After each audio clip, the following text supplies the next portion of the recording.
What's going on, everybody? Caden Kane Sports here. We're making a little quick prediction update video. As you saw in the last video, I was at the Southern Miss game.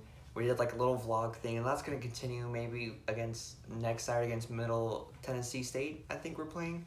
But I wanted to give my quick update and prediction for tomorrow's game against Texas A&M. Now, for context, this might be the biggest Hurricanes game, football-wise, I'm saying, since 2019 versus Florida, which is 3 years ago. People may say it's 2021 at Alabama, but I mean, deep down, we know there's no way we're going to win that game. We ended up getting destroyed, 44-10? So there was no way we were going to win that game. Initially, I thought maybe 2020 Clemson, but that's a COVID year, kind of down year, and, kind of threw everything off, and we ended up getting destroyed too. So biggest game since 2019 Florida, the hype going into that game. Similar to this one, new head coach for Miami. I was going to say Florida, but I think it was only Miami.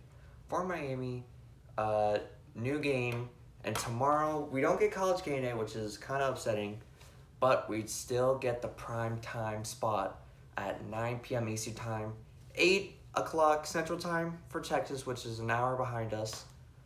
So, it'll be a loud environment. They announced 2 days ago, I believe, that they sold out. So the maximum stadium capacity there is 102,000, but they've in previous years have shown that they've had like 105, 110,000. So expect 105,000 plus in the stands for tomorrow night at Kyle Field, 9 p.m. electric game. Everyone in the country is watching this game. Definitely hands down biggest game of the week. I don't know if Miami's ready for it. I don't think they're ready for it. I think, this is a good measuring stick to see where we at as a program, how far we have to go, how far we don't have to go. It was announced this week that star wide receiver Xavier Restrepo is out for the game.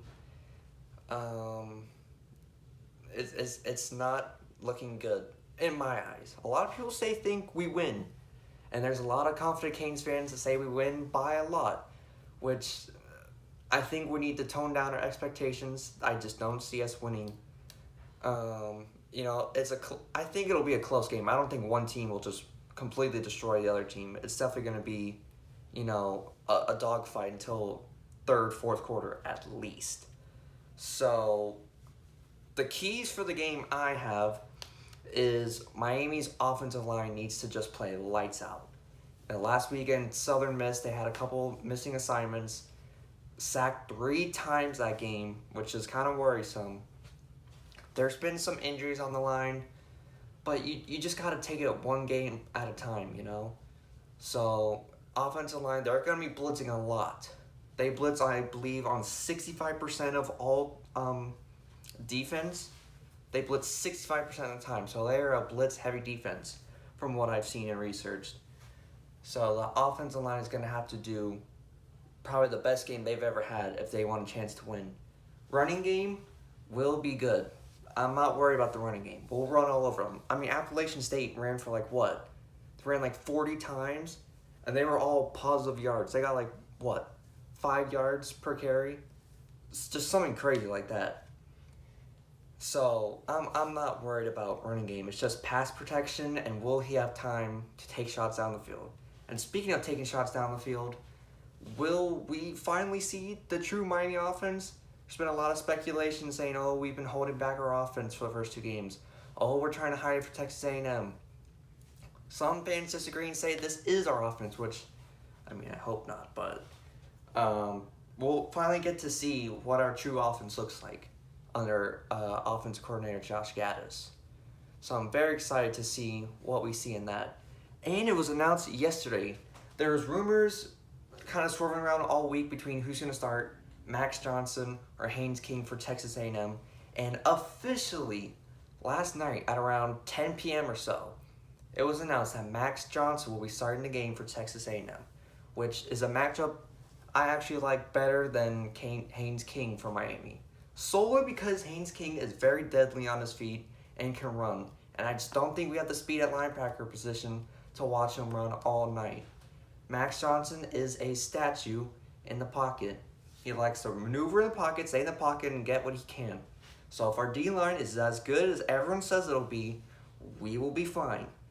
The defensive line will do their job, and we will create enough pressure that our secondary can do what they do and get interceptions and turnovers like they have the last 2 games. For Miami, take the deep shots, surprise them, catch them off guard. You say you've been disguising the offense? Okay, now it's time to show your offense. Show what this offense can do and show what this offense is about. Speed, pass, and taking it slow. Before, when we had Rhett Lashley, it was go, go, go, up tempo. Now it's kind of like, okay, let's see what we can do, let's see what they show us, and counter from there. I'm excited to see this matchup between this Canes offense and this Texas A&M defense. What this means for Miami if they win. If Miami wins, this could be very, I don't even know the word. Crazy, insane, flabbergasting, I don't know.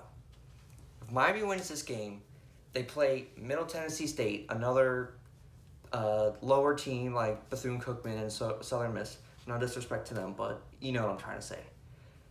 Then they open AC play against North Carolina, who has struggled this year, so I'm not worried at all. They don't play another tough team by Miami fan standards until maybe Florida State. And I don't care what you say, that game will be close. We'll talk about that in another video when it comes down time, but that game will be close. It doesn't matter if team is ranked 1 and the other team is unranked. Rivalry games will always be close no matter what the rankings. Remember that. So when we play them, that could be a close game, and then obviously Clemson in late November, which will be another good measuring stick. But if Miami wins this game, it puts the world on notice. If Miami wins primetime at Kyle Field in a sold-out 105,000 plus crowd, it's like, whoa. Miami just went into their house, beat them, and now they got a couple weeks before they have to play anyone real again.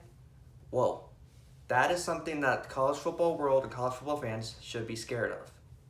They do not want to see Miami good, and for Miami to get on the hot streak under Mario Cristobal and this new staff.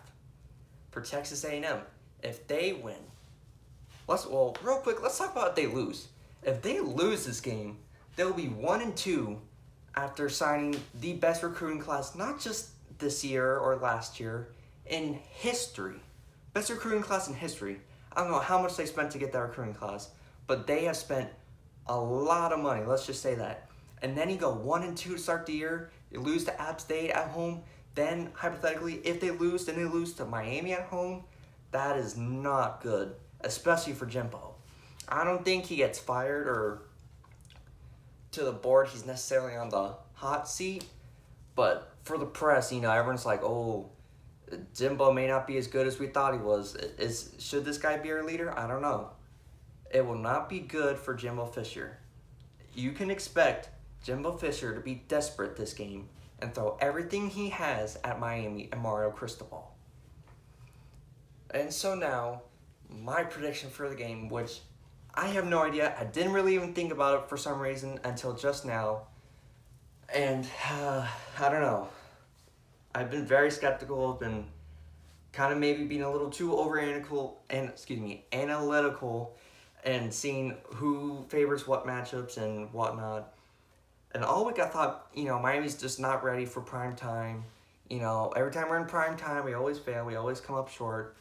But then last night, once they announced Max Johnson starting, and I just started looking at all the factors going into Miami's offense and this new staff, solely, and one guy in particular made me really hopeful for the Hurricanes, and that's defensive coordinator for Miami, Kevin Steele, who's been in the SEC since, who knows when, since phones were first invented. I don't even know. Dude has been around the game for a long time, and specifically gone against Jimbo Fisher and Texas A&M, and maybe Florida State too. So I can expect Kevin Steele to let loose on blitzing, third down, and just the base defense in general. So Kevin Steele makes me feel a lot better about this game than any other position or factor other than maybe Tyler Van Dyke. So with that, I think, it's a dogfight at slow first, maybe in the first half. Miami starts to pick it up in the second half, and Texas A&M just can't keep up. So I have Miami winning 27 to Texas A&M's 21. I think it'll be a close game, like I said, no blowout or whatever. I think Miami will win a close game. We'll move to 3-0, and we'll put the college football world on notice. Thank you guys for watching. I'll upload next week, and I can't wait to see what's next. Go Canes.